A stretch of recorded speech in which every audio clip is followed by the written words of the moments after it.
Yeah, I got a new haircut, by the way.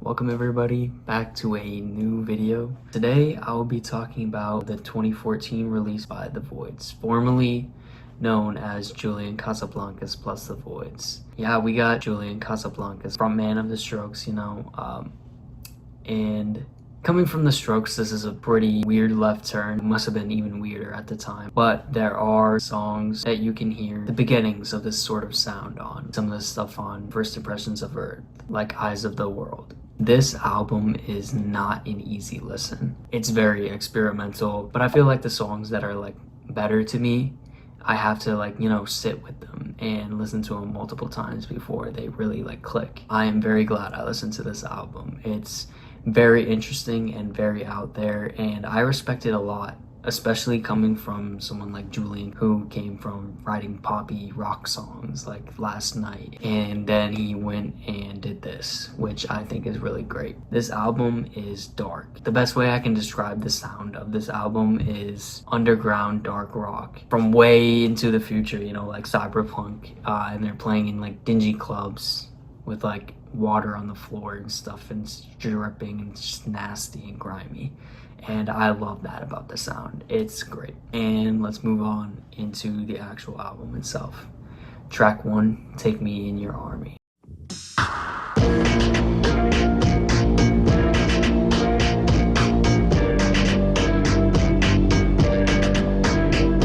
This song immediately sounds oppressive. Got a very interesting sound. Those drums are just really great, like the clanking and whatever that industrial noise is. Really cool. Chorus is cool.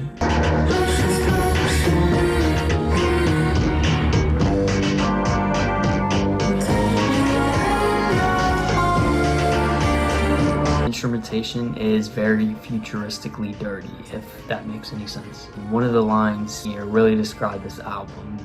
This is not for everybody. I do like the lines, it took 1,000 years to build and only a day to destroy it. You can immediately tell with this opening track that this is gonna be very unconventional and very interesting. It's a pretty low-key opener though. There are some pretty cool moments, but it's just a great song. This moment was really cool though.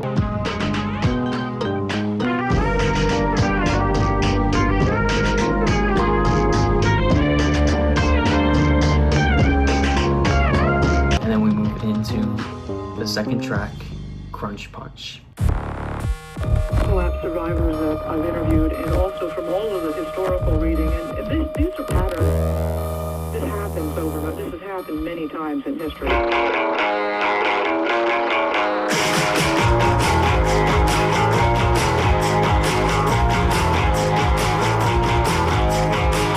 Now, this song lives up to the title. I love the interview at the beginning line. This has happened many times in history.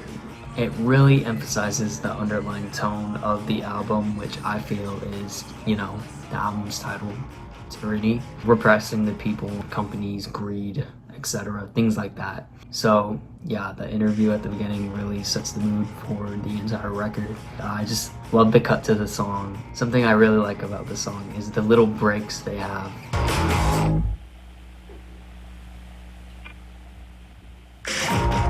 And then comes back. It's pretty cool. The chorus is pretty great. Julian's singing is always on point.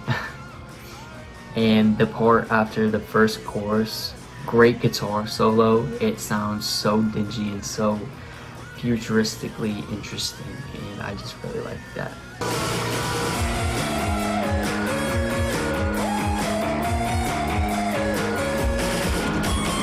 And that weird guitar solo after the second chorus, it feels like it's just one step away from just falling apart completely.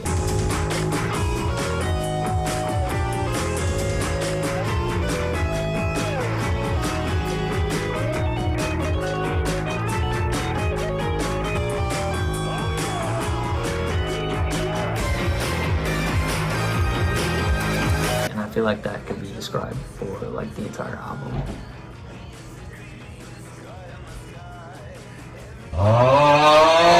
And then we get the line, "Your mother is a murderer," at the end of the song. It's great. Love the delivery.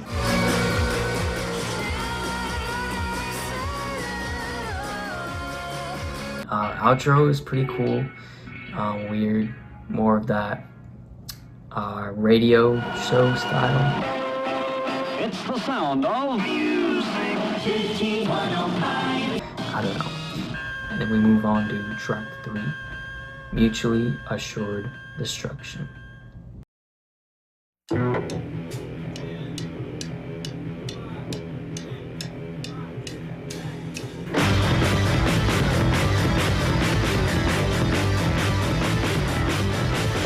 Pretty cool song. It's kind of on the shorter side, but it's still got pretty great moments like this part.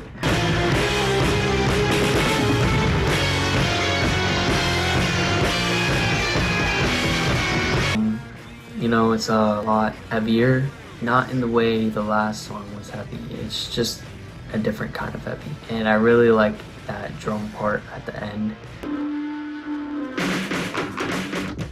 It provides a preview for the 6th track on the album. The song doesn't really stand out too much. I see it as more of a bridge to the 4th track. And we will talk about that 4th track.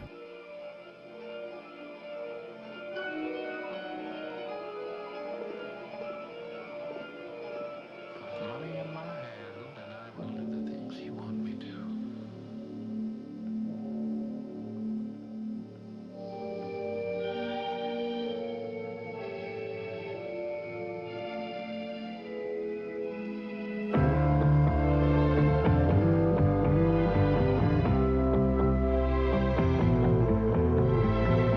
This song is probably the main reason why I'm making this video. It is a masterpiece. I consider this to be my top 2 songs of all time. It probably should be first, but this song is just so expertly crafted. It's just the perfect song. Just listen to the song. It's truly an experience, and even if it doesn't click the first time, just keep listening to it. I really like this song. A lot of these songs didn't click for me. All of these songs did not click for me upon first listen. Even this song I knew there was something there. It's just so good. And they sampled Mozart. That's how you know it's good. It's really cool. Here's the Mozart sample, by the way.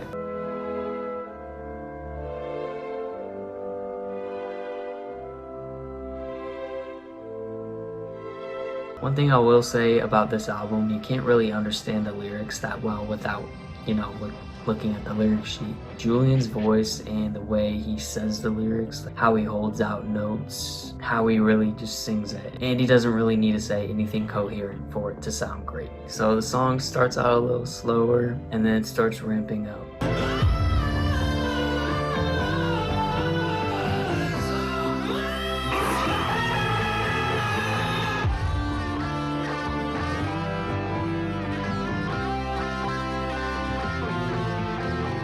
That guitar solo is just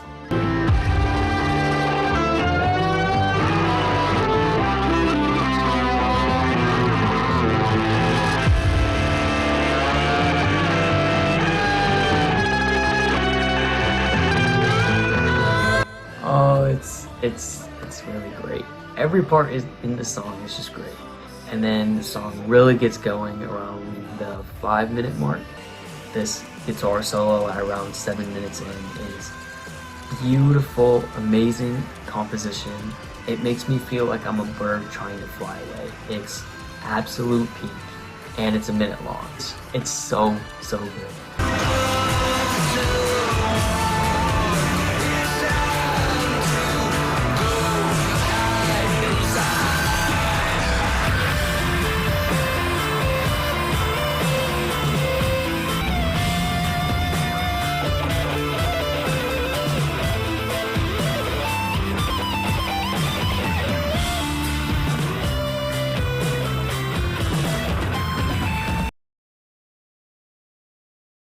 and it makes every moment worth it. And then the song slows down a little bit for the final end of the song, and the background instruments are just great again.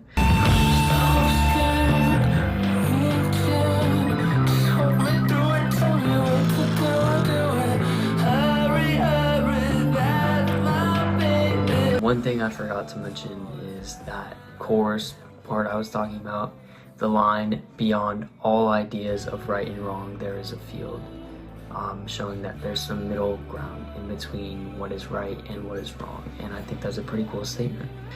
And I love the line, "Understanding is more important than love. If not, money will always trump justice." And those drums at the end of the song are great. I just can't describe how much I like this song. And I know I haven't even talked for that long about it, which is kind of insane because that last video I made, I talked so long about everything. This song just solidifies the album as something to listen to. Even if you don't listen to any of these songs, if you're going to listen to this album at all, Human Sadness is the way to go. This is their career-defining song. It's absolute cinema.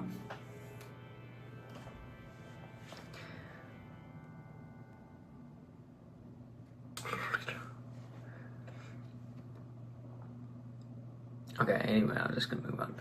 And then we go into track 5, "Where No Eagles Fly."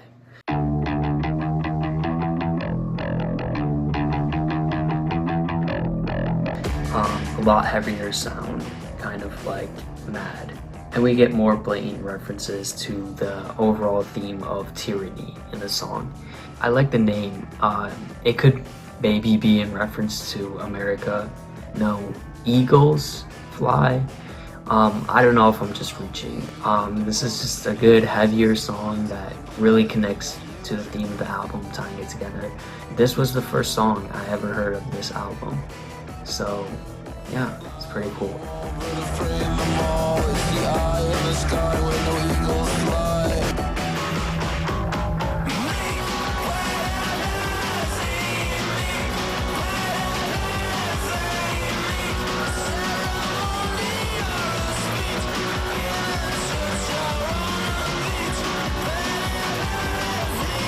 I didn't talk too much about this song, but it's really great. And then the bridge, or the part at the end, is really cool too.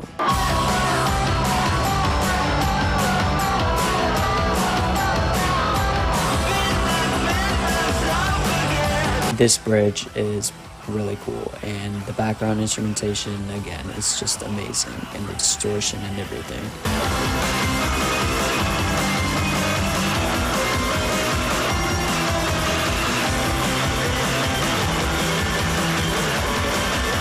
And I like that slide at the end.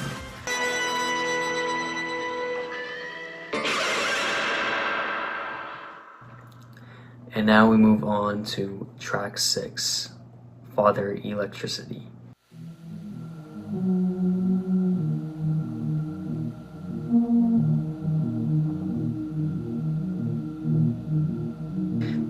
The beginning sounds cool. I really wish that could be a full song. It sounds very interesting, and I love the ideas here. This song is just so weird. What is this beat? It's so weird to me. I like the part where he's like, nah, man. It's great.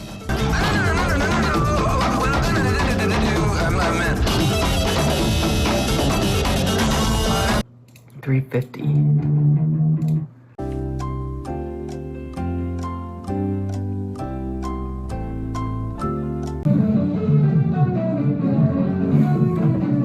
Oh, this part.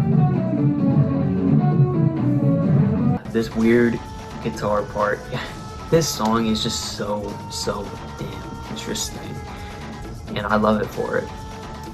Great song. And it keeps me engaged throughout the long 7 minutes and 23 seconds of runtime. And what else can I say tonight.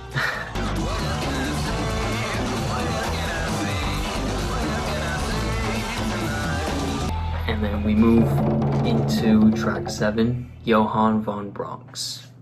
Pretty sure I said that right.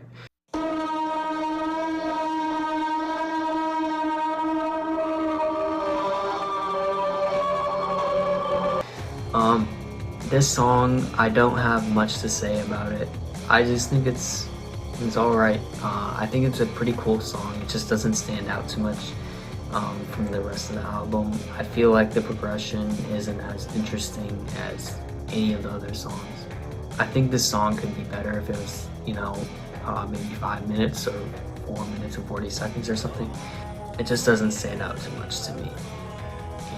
But a lot of people like this song a lot, so what else can I say tonight? And that leads us into the 8th track on the album, Business Dog.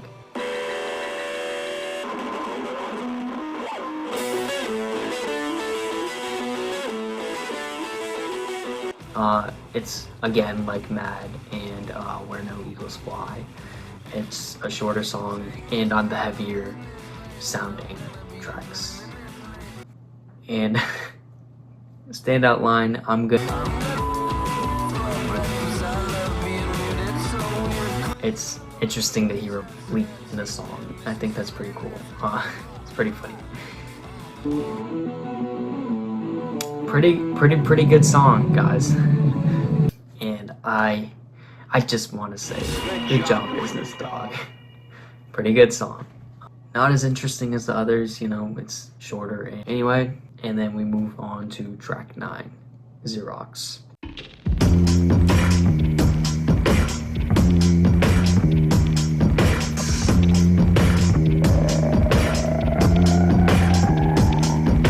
The beat here is just great, very low key. I just really like it, and I love the growl thing, and I like the lyrics "Stone Age mind in a space world age." It really just speaks to the theme again. I also like the lyric "Hard to avoid the past. I guess the only way is acknowledging it." And I also like the line, "I'll give you everything you ever wanted, but you won't want it then." Yeah, this is just a nice slower paced song. I think it's pretty interesting, and I probably like this song more than I should. The end guitar solo is great.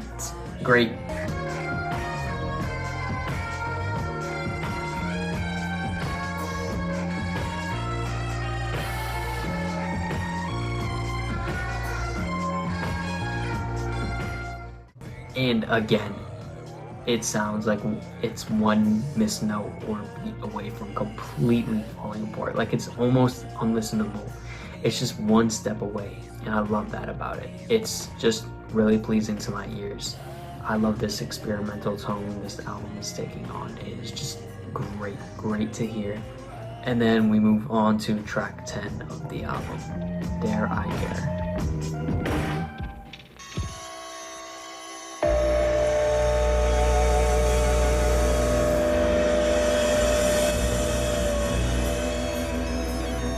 I don't want to sound weird, but this sounds straight out of like a movie, like The Mummy, when they get to like the Middle East or something. Like, I don't want to make generalizations, but this just sounds very Middle East inspired to me. And I think that's cool. And he sings this first part in a very strange way. It makes it sound like a different language, even though he's singing in English. It's just basically gibberish, at least to me, but it's very interesting, and the intonation is very weird. This song is just weird. Julian actually touches up on what I just said when he says, "I want to be weird my way." Okay, you're being weird your way. Trust me, you got that, and we love that for you. And this part is really cool, where he just is singing and then just melts away into the song.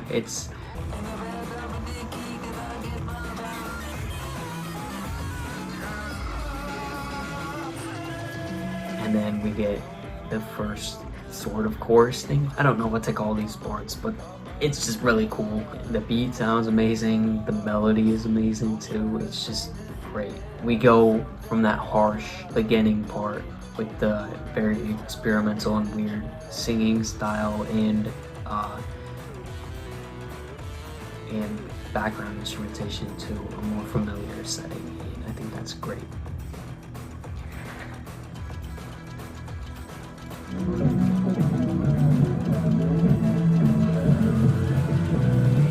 And then the guitar part after this is again interesting. And then we finally get the main guitar part of the song. It's just great. And then we transition back into that beginning part with the weird vocals and stuff. And then the guitar part after this is also great again.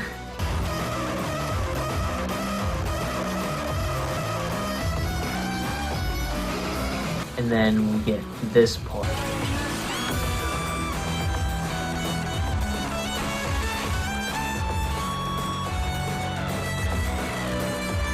This guitar solo is so great. I love this tone. The amazing dirty cracking like a screech or something. This guitar solo does so much in just such a short amount of time. The guitar solos on this album are just really good and out there. I love them. And I love the way Julian delivers the lines. I don't care anymore. I don't dare anymore. Not to mention the lyrics are good too. And the way he delivers where my friends they used to live.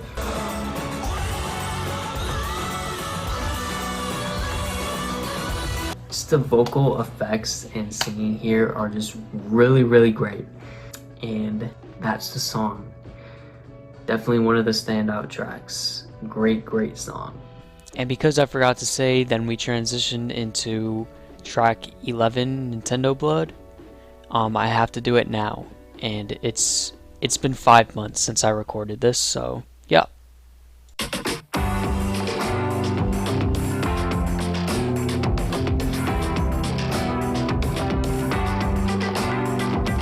Okay, I love this song. Not as much as Human Sadness, but this is the closest we can get to that in this record. I love how this song just starts playing. It's like a kick in the head. The instrumentals are just great. And wow, those drums. The drums on this entire album are just so good. Then we get a line that gives us insight into how this album was created.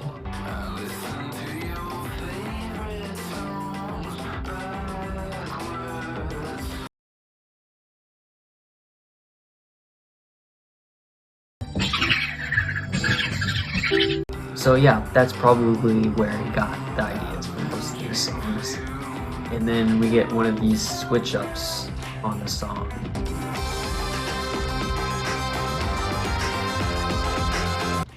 And it's great. And then we get that chorus again, which sounds really weird and kind of poppy, tropically.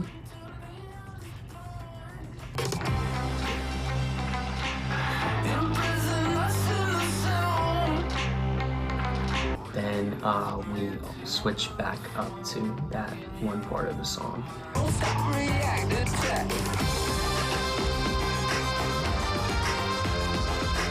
And I don't know if I really like this part where he just kind of talks really fast. It's hard for me to tell. I think I like it, but he's trying to fit a lot of these lyrics in at one time, and it's pretty overwhelming, but I think it adds to the song. And then this part where he's talking fast, but it's like incoherent. It sounds really great, and I really like it. And the last lines are so great.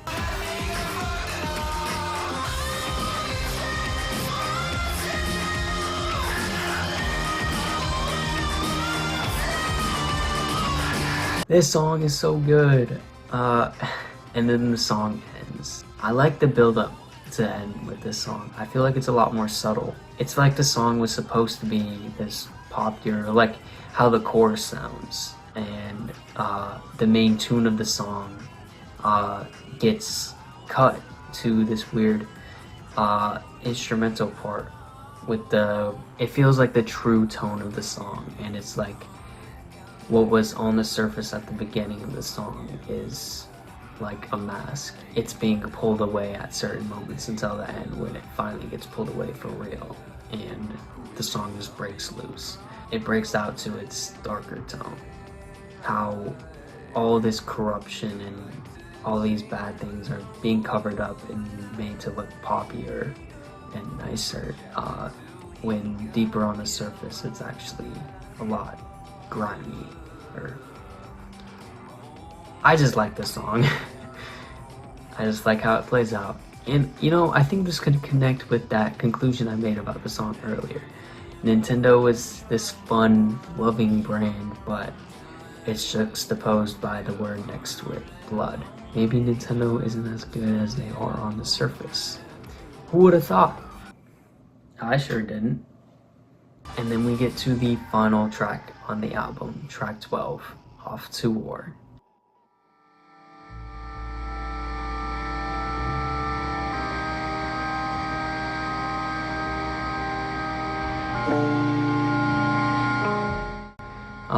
A quieter song for the closer, and the thing I said about these songs feeling one note or chord or beat away from, you know, falling apart completely, well, it feels like there's just one part in this progression that just doesn't work, and it makes the song not sound as good.